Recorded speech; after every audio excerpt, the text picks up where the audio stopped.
Today's project, I'm going to try and replace the hard drive in my Asus Q200E with a solid state drive. So it comes with a 500 gig regular hard drive somewhere in the back here. I'm going to try and put this solid state drive in. Now I've read up a little bit about what I'm doing, so hopefully we'll be alright. But I have read that this drive is going to be too thick at 9.5mm. It's supposed to be a 7.5mm drive that goes in, but apparently I can take the cover off this and it'll still fit, you know, taking these screws out here. I'm going to start off taking the 9 screws, that's the wrong one, the 9 screws off the back. So they're all off. Now let's see how I actually get into this case now is the next question. I think from the back looks to be the way to go.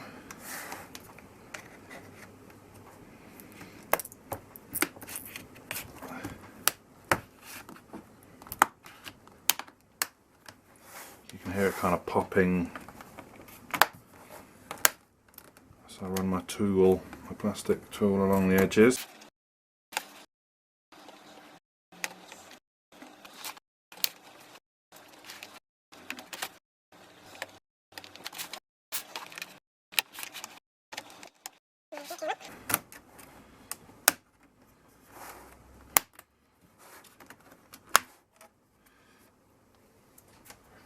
There we go. So that's the inside. That's the back if you're interested in any way. So this is the hard drive. Some more screws, I almost didn't notice.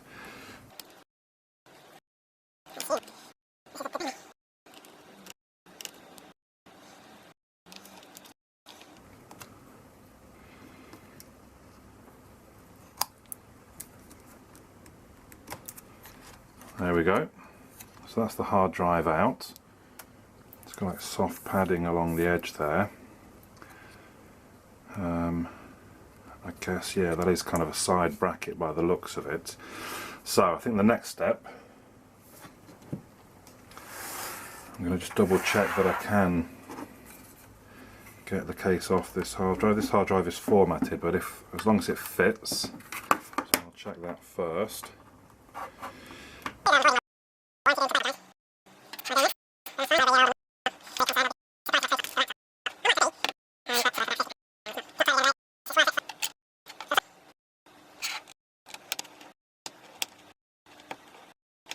Should hopefully improve the performance quite considerably of the laptop. The laptop's not bad, but it's a little slow at times. Okay, I kind of assumed that. Do we then have to? I guess we then have to. Oh goodness, right? Okay.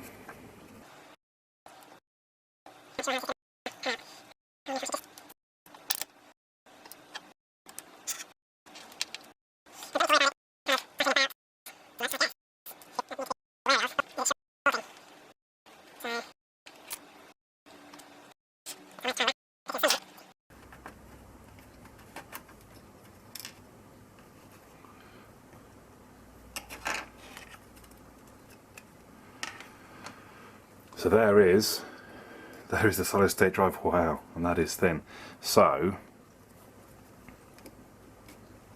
I'm thinking, let's have a look, how does that, yeah, so it'd actually be that way. Oh, that might not be too bad. What have I got on the back? Yeah, there is circuitry, but it's so light that I'm thinking it might just, I think that might be alright. I don't know, maybe I'll see if I've got a thin, I don't know if paper or cardboard. I'm not so good with electricity and what's best with that, but if I put maybe some very thin cardboard between that and this, I suppose the back of that, that's got to be plastic. It looks kind of metallic, but that's got to be plastic, so that's safe. So I guess I just need to seal off that in some way, and it's so light that actually just plugging into the socket there is probably going to hold pretty steady, I'm hoping.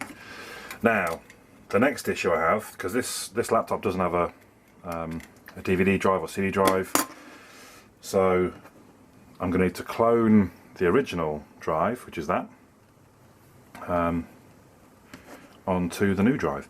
So I will attempt to do that on my computer now, and we'll see. I'll come back to you.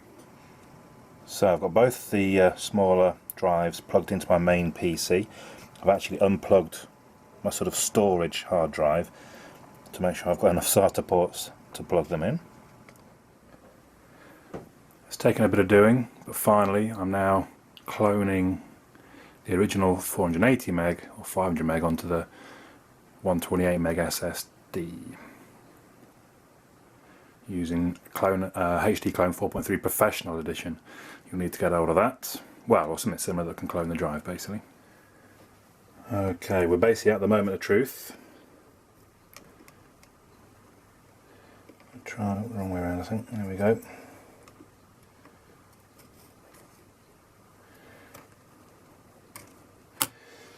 Now I'm just going to sit the back on it for the moment. The moment of truth.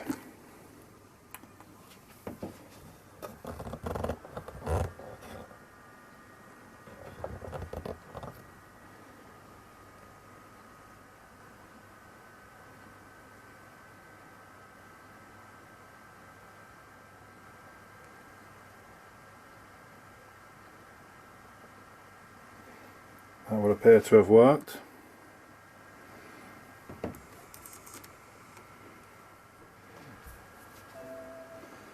And there we go.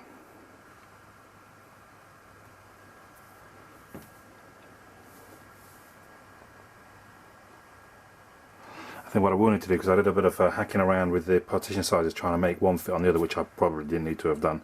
So I'm going to try and undo that, but it looks like it's worked, and I now have a solid state drive working inside my laptop. Right, I think I've got everything fixed. Now I've got to try and put it all back together, which hopefully will be a simple enough job. I think it's all snapped back on. Pop some screws back in, why not? Let's do the small ones.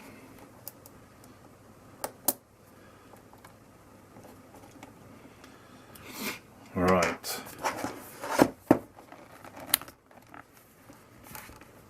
A dirty screen.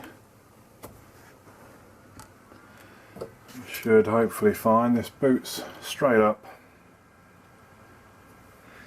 I did find, basically I had to delete away, there was a recovery partition taking like 44 gig. That was pretty quick. So I deleted that away. Oh, I feel that seems quick to me. Usually it takes a little time to open a browser right from boot up. That does seem pretty quick, although struggling now.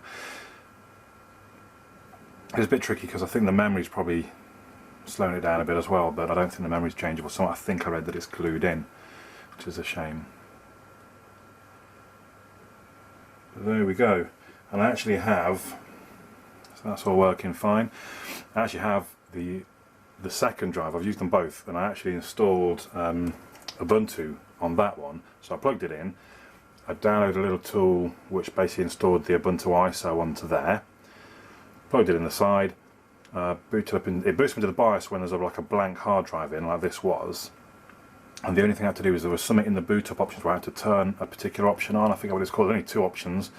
Some kind of, I don't know, it was smart boot or something like that, and I turned that on, booted up, and it then said, it then recognised the USB, booted off the USB.